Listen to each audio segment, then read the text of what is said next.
Bismillahirrahmanirrahim. Assalamualaikum warahmatullahi wabarakatuh. Halo semuanya, selamat berjumpa kembali pada video pelajaran Pendidikan Agama Islam dan Budi Pekerti. Bagaimana kabarnya teman-teman? Semoga kita semua selalu dilindungi Allah dan diberi kesehatan. Amin. Di video kali ini kita akan melanjutkan pelajaran yang kemarin. Untuk pembahasannya, tonton terus videonya ya. Pada kesempatan kali ini kita masih belajar di pelajaran pertama, mari belajar Al-Quran surat At-Tin.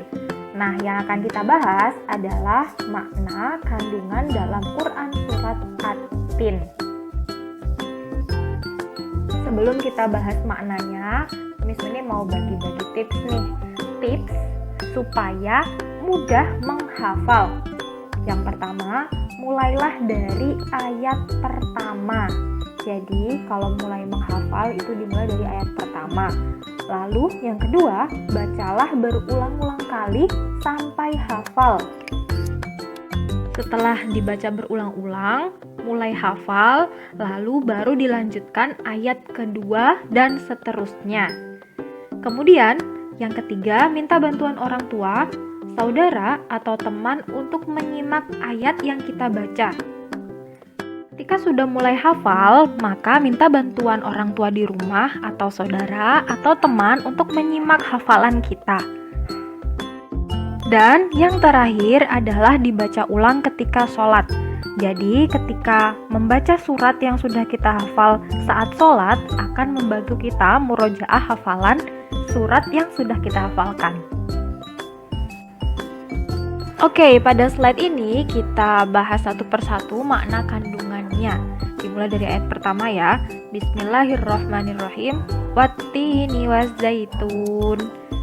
Tin merupakan buah yang enak, lembut, dan cepat dicerna, serta bisa menjadi obat yang banyak manfaatnya, mencernakan dahak, dan masih banyak lainnya. Kemudian zaitun adalah buah yang memiliki keistimewaan karena kandungan minyaknya. Jadi di ayat pertama ini Allah memberikan hikmah dari mengonsumsi buah tin dan zaitun. Selanjutnya ayat kedua, Waturi Sinin. Maknanya, Gunung Sinai terletak di semenanjung Sinai, perbatasan antara Mesir ke Israel, Arab, dan Mesopotamia. Dikenal juga dengan Jabal Musa, karena di tempat ini Nabi Musa menerima wahyu pertama kali dan Allah mengutus Nabi Musa menjadi Rasul. Juga sebagai tempat singgah Rasulullah untuk beristirahat, sholat pada saat malam Mi'raj. Selanjutnya ayat ketiga, Wahadzal baladil amin. Maksudnya, kota yang aman adalah kota Mekah, sebab siapapun yang memasukinya akan terjaga keselamatannya. Jadi pada ayat ini Allah berfirman bahwa kota yang aman adalah kota Mekah. Selanjutnya pada ayat keempat, Allah Subhanahu wa Ta'ala menjadikan manusia dengan sebaik-baik bentuk. Manusia memiliki akal, jasmani, rohani, dan nafsu. Dan anggota tubuhnya seimbang sehingga mudah melakukan kegiatan. Yang perlu diingat, akal manusia itu berbeda dengan otak ya. Jadi akal itu fungsinya untuk berpikir, memikirkan antara perbuatan baik dan juga perbuatan yang buruk. Akal ini menjadi pembeda antara manusia dan makhluk Allah lainnya. Kemudian, kalau dilihat dari bentuk fisiknya, manusia juga berbeda dengan hewan. Hewan ada yang tidak bisa hidup di darat, bahkan tidak memiliki kaki. Ada yang hidupnya hanya dihabiskan di lautan saja, tidak seperti manusia yang diciptakan dengan begitu sempurna. Lalu pada ayat kelima yang berbunyi Summa radadnahu asfala safilin. Maksudnya Allah mengingatkan manusia meskipun mereka sempurna namun dapat turun derajatnya, akan hina jika manusia tersebut keluar dari ketetapan Allah dan Rasul-Nya.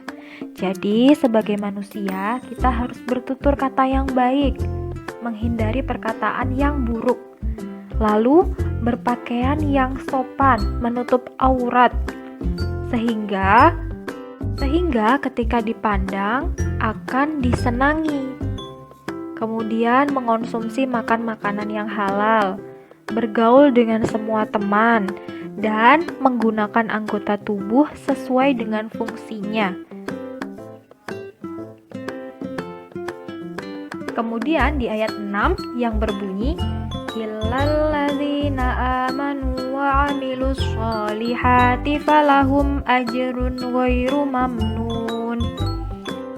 Kalau di ayat sebelumnya Allah menjelaskan bahwa manusia akan dikembalikan kepada titik terendah, nah pada ayat ini Allah juga menjelaskan kecuali orang-orang yang beriman dan melaksanakan amal soleh. Jadi orang yang beriman dan melakukan amal soleh tidak akan diletakkan pada titik terendah. Apa saja yang termasuk amal soleh? Seperti ibadah sholat, kemudian bersedekah, memberikan harta benda kepada orang yang membutuhkan, dan lain sebagainya yang dapat dikategorikan sebagai amal soleh.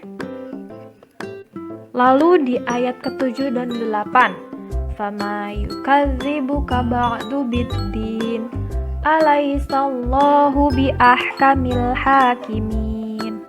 Maksudnya, akan ada hari pembalasan terhadap perbuatan baik dan buruk manusia.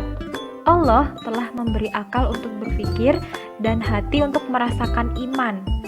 Jadi, pada ayat ini kita harus percaya bahwa akan ada hari akhir. Kemudian nanti akan ada hari pembalasan untuk amal perbuatan manusia. Kemudian di ayat 8, Allah Subhanahu wa Ta'ala Maha mengetahui ciptaannya. Tidak ada satupun ganjaran yang terlepas dari perhitungannya. Jadi, apapun yang kita lakukan, perbuatan seperti apapun yang pernah kita perbuat, tidak akan terlepas hitungannya dari ganjaran Allah. Baik, itu tadi merupakan makna yang terkandung dalam Quran Surat At-Tin. Jadi, dalam satu surat belum tentu menceritakan atau mengandung hikmah tentang satu hal. Bisa jadi, dalam satu surat membahas berbeda-beda hikmah ataupun sejarah ataupun kisah. Seperti dalam surat At-Tin, yang mana mulai dari ayat pertama hingga ayat terakhir membahas hal yang berbeda. Nah teman-teman, itu tadi video belajar kita kali ini. Jika ada yang ingin ditanyakan, silahkan berkomentar di Google Classroom atau bertanya langsung saat virtual class. Terima kasih. Wassalamualaikum warahmatullahi wabarakatuh. Bye-bye.